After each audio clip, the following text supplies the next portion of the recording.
Nous avons tous une définition du luxe, chacun la nôtre en fonction de ce que nous sommes et de l'idée que nous nous faisons du luxe. Pour beaucoup, le luxe c'est la tradition, et pour d'autres, le luxe est lié à l'argent, au temps libre si précieux, à la qualité aussi. Preuve que le luxe peut se marier avec plusieurs univers. Jamais figé, il nous accompagne depuis des siècles, se transforme, s'adapte et se colle aussi à nos sociétés de l'instant.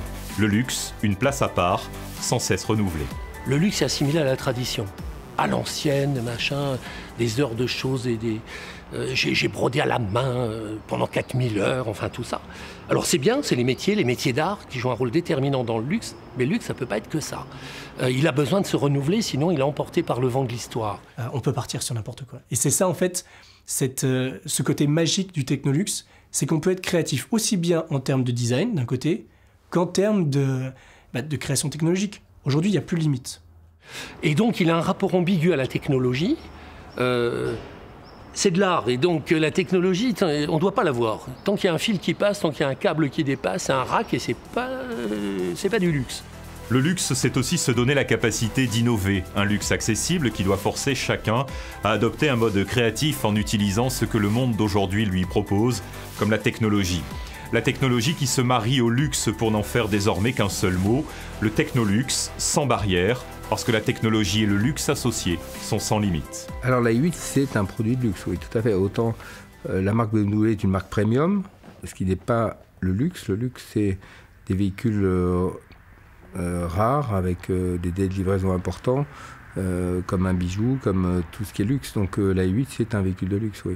C'est un véhicule de luxe qui est technologiquement très avancé en termes d'innovation, justement, par rapport au système hybride qui est adapté à la i8 et aussi par rapport au carbone. Le véhicule est entièrement carbone, c'est une technique dérivée de la Formule 1, ce qui permet d'avoir une voiture très légère avec un niveau de sécurité optimum. Le luxe suprême, c'est l'expérience. Donc si vous regardez les ultra riches, qu'est-ce qu'ils font? Ils font des safaris, ils font des voyages, ils expérimentent les choses. Et dans le fond, l'avoir en tant que tel, une fois que vous l'avez, c'est nul. Au bout d'un moment, quand vous avez votre 7e Ferrari, vous faites quoi? Le luxe, c'est d'avoir une voiture d'exception et qu'elle corresponde aux normes environnementales qui sont les normes qui vont de plus en plus être imposées au monde entier. Aujourd'hui, on se rend compte qu'on ne peut plus continuer, si je puis dire, sans faire évoluer, je dirais, les problèmes liés à la pollution, notamment. Et en tant que constructeur automobile, BMW a cette responsabilité-là.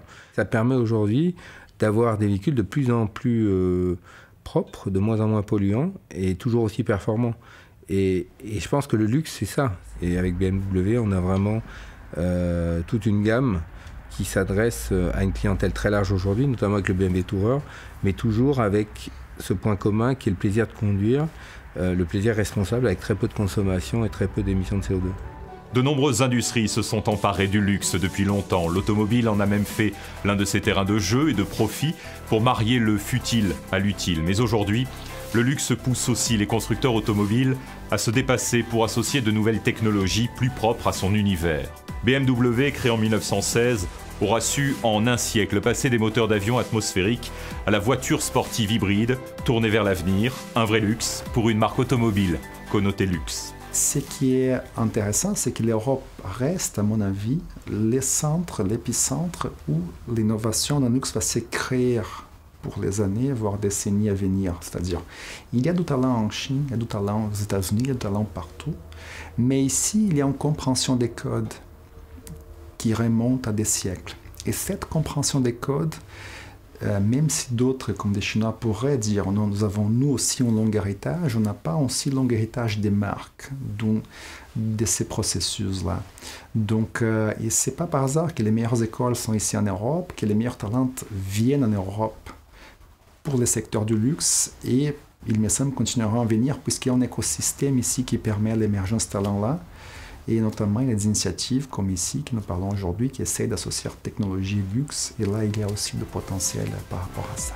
L'avenir de notre planète n'est ni un luxe ni une priorité secondaire. C'est une urgence immédiate qui peut permettre à l'Europe de s'imposer comme l'épicentre d'une réflexion poussée et innovante autour du technoluxe. De Rigueur, en fait, est une jeune maison de haute maroquinerie, une maroquinerie de qualité, fabriquée entièrement là-bas en France pour des hommes de goût.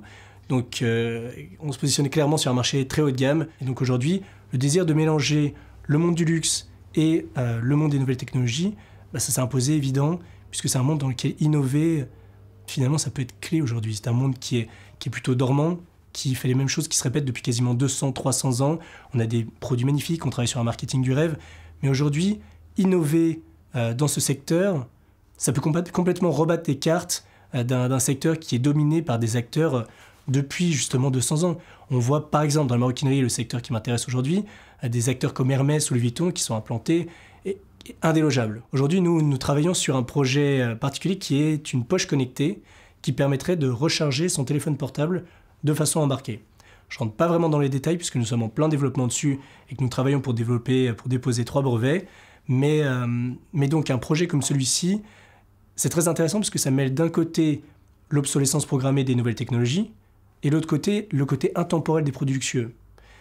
Et ce challenge, il est justement au cœur du technoluxe. La constatation qu'on a eue, en fait, c'est que le marché du luxe, c'est un marché qui est complètement désorienté par rapport à la valeur d'usage. Mettons par exemple un sac Hermès. Finalement, est-ce que ça n'a pas la même valeur d'usage qu'un sac Eastpak? Alors, il y en a certains qui crieraient, mais finalement, ça sert à la même chose, ça sert à transporter des objets.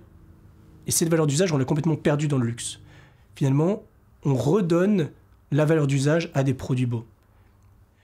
On s'adresse à une clientèle hyper exigeante.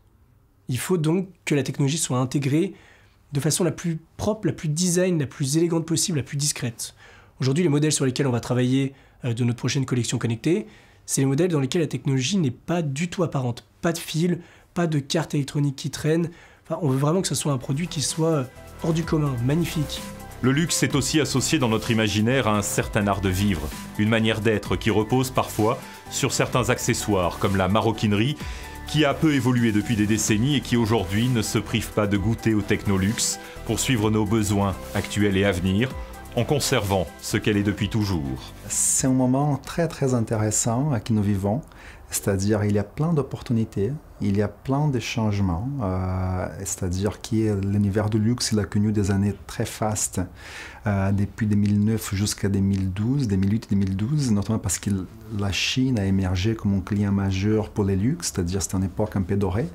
Et depuis 2-3 ans, il y a pas mal de changements parce qu'il y a une évolution des goûts de la clientèle chinoise, parce qu'aussi en Europe, l'économie elle traverse une période qui est assez compliquée.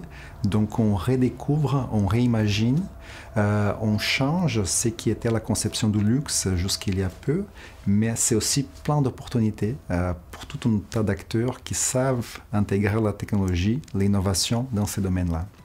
Le beau, l'esthétique, le futile, et désormais le pratique, le sécurisé, le connecté même.